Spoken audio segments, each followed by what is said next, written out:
in LA, had to take care of some business and make sure, that we do what we need to do. So I guess the question that people is asking me is, Ken, uh, why do you say we don't chase them, we replace them? Well, it's obvious reasons why I don't chase them. I don't chase them because I believe the person that's generally doing the chasing is the one that's getting played.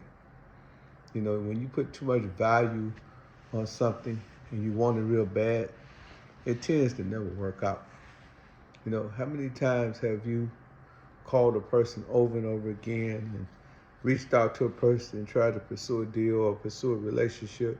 And in most cases, that person end up avoiding you, or that person just totally disregards you because that person feel the advantage. They feel that you want something from them, so therefore you are their time.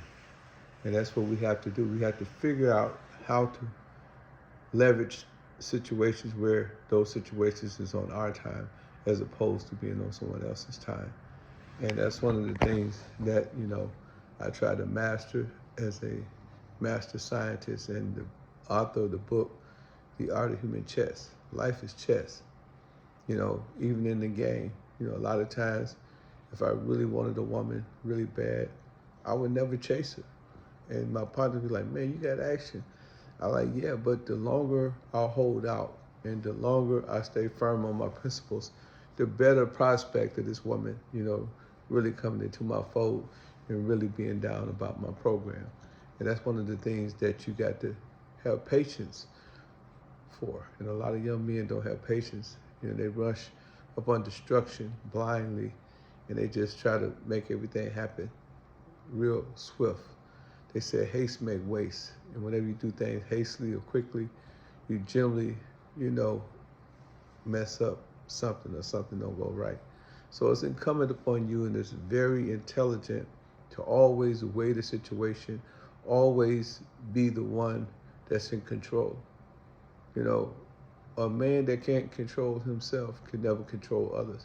If you really want to control a business deal, you want to control your spouse or your significant other, one of the things you have to do is you have to exercise self-control. That's why in the game we say purse first, ass last.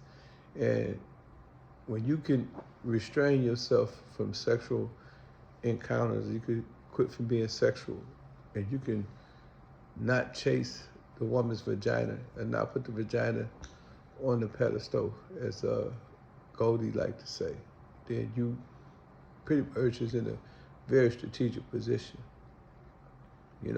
When people are not being chased, it irks them. It really throws them off balance. And that's the key to winning any situation. If Michael Jordan wanted to beat the Lakers, or if he wanted to beat the Pistons or New York back in the day, he had to throw them off balance.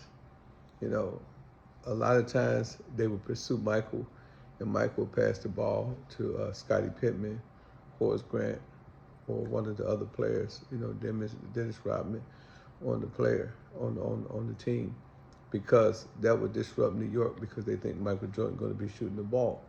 Well, it's the same thing in life. If somebody think that you're going to be pursuing them sexually, then that's the advantage that they're going to have on you. But if you don't chase them, if you don't pursue them, if you're not letting sex be your main focus, and you're not letting being with that person be your main focus, it tends to throw them off balance.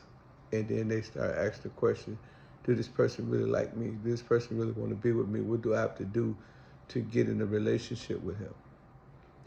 Even in relationships that you're already in, sometimes you have to retract or you have to retrieve from the relationship and give yourself some distance in order to create a better bond between you and your significant other, your spouse, or, your folks. A lot of times, I would send my folks across country, and I won't call them for days. And they just be sitting up and they be like, you don't want this? You don't want this? So what am I supposed to do with this? And I like, just throw it in the dresser. I'll be there. I'll come and get it eventually. And that tended to work for me because she knew that she wasn't the most important thing in my equation. She knew that she wasn't the only thing that I was focused on. And she knew that whatever she had for me wasn't what was driving me. So I had created the advantage in the illusion that I didn't want it, but I really wanted it bad. Who don't want some money? You know, if somebody's sitting on $5,000 or $6,000, you can't wait to get your hands on it. But sometimes as a chess player, you have to not chase the bag. You got to act like the bag is insignificant, like it's unimportant. And that's when you tend to get the advantage. And once you get the advantage, you know, it's like a casino. You know, somebody playing a slot machine or somebody playing a specific spot on the blackjack table or on the poker table. They don't want to give that spot up because they have a notion or a belief that that spot is going to eventually hit or that it's hot. And that's one of the things you have to do. You have to be like a slot machine. Once somebody put $500 in you, they don't want to give you up because they figure if I let him go, you know what I'm saying? I mean, somebody else gonna come and hit the jackpot. And it's all psychology. It's all mental. It's all, you know, how you look at things from a psychological perspective.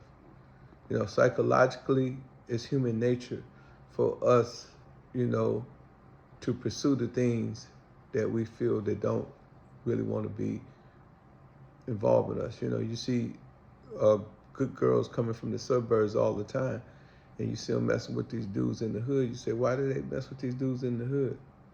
You know, because they want something that they feel that they can't have, and they want something that's appeared to not be interested. So they go into the hood to try to draw interest in these individuals to make themselves feel like, you know, they're valuable or that, you know, they're doing something that's counterproductive to what they was told as little girls. You know, don't do this, don't do that. You know, and when people tend to pursue things that they can't have, they usually make bad decisions, you know. So a lot of the suburban women, you know, little white girls, they come to the hood, and they end up messing with drug dealers and hoodlums and, you know, killers and murderers and, you know, some good guys, you know, they ain't all bad in the hood. But, you know, they do that anyway because, you know, they want something that they think they can't have. So if you can make people believe that they can't have you, you instinctively gain the advantage. You know, pretty women was my primary target. I would always avoid pretty women. I wouldn't look at them. I didn't give them no acknowledgement. I didn't speak to them. I didn't try to pursue them. And I also made myself obviously, you know, available. I was always being seen. I made myself seen. I was always in the presence of the women that I would avoid, but I would never pursue them. And almost like clockwork, they end up pursuing me. And once they pursue me in a way that they feel that I was the prize and that I was the one that was valuable. So I would make them pay, you know, for that pursuing. You know, if you pursue me, you got to pay me. You know, if you can't give me no assistance, keep your distance. If you think I'm handsome, you definitely have to pay my ransom. That was my philosophy when I was young. And it tended to work as well. So even in business, if you want to make $100 million deal, do not seem anxious. Act like the deal is unimportant. Act like you're already doing well or you handling your business already. And that'll tend to make people, you know, respect you a little bit more. And that's one of the things that we have to do as businessmen. You know, we have to make sure that, you know, we give the appearance that we're good. Never chase a deal. Always let deals come to you. Never chase a woman. Let a woman come to you. I think Goldie said it best, you know. But I said it years ago, but he said it kind of frequently nowadays, is like who like you. Don't like what you like who like you. Don't chase who you want. You know what I'm saying? Let the people that want you chase you. And your outcome and your advantage will always be significant. You know, you always have an advantage. You know, even in the P game, you know, one of the greatest tricks that a P ever manifested was the fact that he don't need the broad.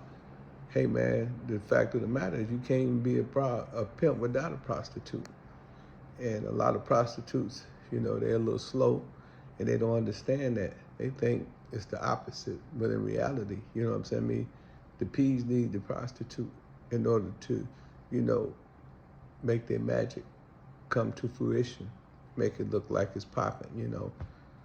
Not all of them, you know. Some of us are just skillful at other things, but most of them, you know, without the income coming from the female, the 304 to 16 generally is not going to be too prosperous, you know what I'm saying, unless he got some other side hustle. And we call that Miss Pimpin', and Miss Pimpin' ain't no pimping at all, you know. And any negotiation, always negotiate above and beyond your ask. So if you want 100,000, always say you want $1 million. If you get $500,000, you made 400,000 more than you anticipated. You know, and don't be scared to ask. You know, don't be scared to turn a woman down. Don't be scared to look the other way when a woman look at you. Don't be scared to, you know, well, I wouldn't say be scared. Don't think it's a problem to pay attention to a woman that everybody else is paying attention to. But everybody say, oh man, she bad, she got a nice body, she cute. That's when you don't pay her no attention. More than likely, if she's paying attention and she's observant, she's gonna more than likely be interested in you because you're the person that didn't show her no attention. And that's the game. Show the woman no attention. You know, don't chase the deal, let the deal chase you. So man, you know, if you want more game, go get my book, The Art of Human Chess, A Study Guide to Winning, or Pimpology, The 40 Laws of Game. You can get my books at audible.com. You can get them right now, and you can listen to them on your phone by typing my name, Pimpin in the search box, and both books will pop up. If you old school, you like to read actual books, go to Amazon.com, BarnesandNoble.com, Target.com, Walmart.com. Just type my name, Pimpin. My books are sold anywhere in the world that books are sold, all over the world. So definitely you can get access to my books that way as well. So that's pretty much what I want to say. And make sure that if you're an artist, every Monday night, we want you to come to the Ice Bar, 5456 Fayetteville Road, and perform for free. Audition for free. We want to see what you got. You can go to my website, Real Pimp, or you probably already here on my Instagram, RealPimpKen_. Look at some of the performances. Look at some of the artists that we work with, and so on and so forth. And you can definitely get your performance on. And we don't charge a dime. And for A&Rs and people in the music industry, y'all calling in. Remember, this New Year's, I'm in LA. It's the 25th.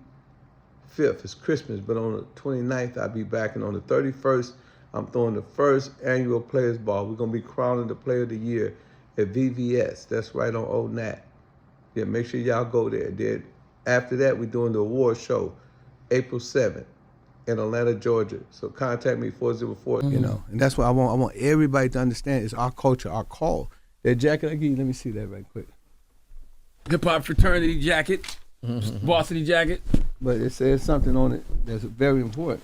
I don't know if the people can see that. The culture, our call. Our culture, our call. Yep. So when we think about it, right? Now this year is gonna be very profound. What I'm about to say. You know what time it is, but DC Young Fly, man, hip hop fraternity, you dig? Hey man, that's my ATL partner, man. I watch him grow up, man. Hey man, all them brothers, man, Lil John, you know what I'm saying? Me, Jermaine Dupree.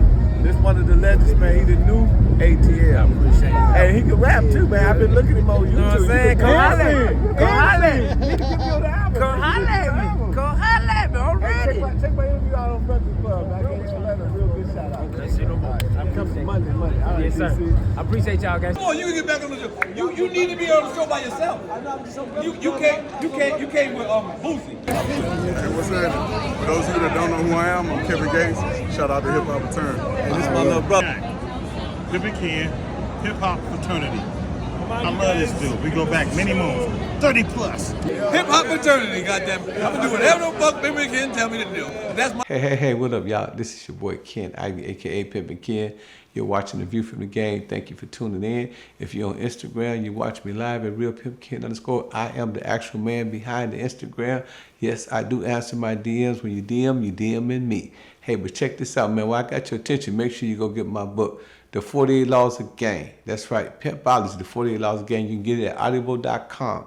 All you got to do is type my name, Pimpin Ken. When you get to audible.com, and this book, as well as my other book, The Art of Human Chess. This is the book everybody's talking about. This is the book that your daddy should have taught you about. Everything that your daddy didn't teach you the game, it's in this book right here. In The Art of Human Chess, a study guide to win, teach you how to maneuver, teach you how to finesse, teach you how to play chess, teach you how to outsmart your enemy. You got to get my books, classics. Hey, man, also, man, make sure you subscribe, like, and make sure you let everybody know through notification where to come and get this joint at by sharing. And also, I am also the proprietor and the owner of HHF Mag, HHF Clothing, HHF Awards, and HHF Radio.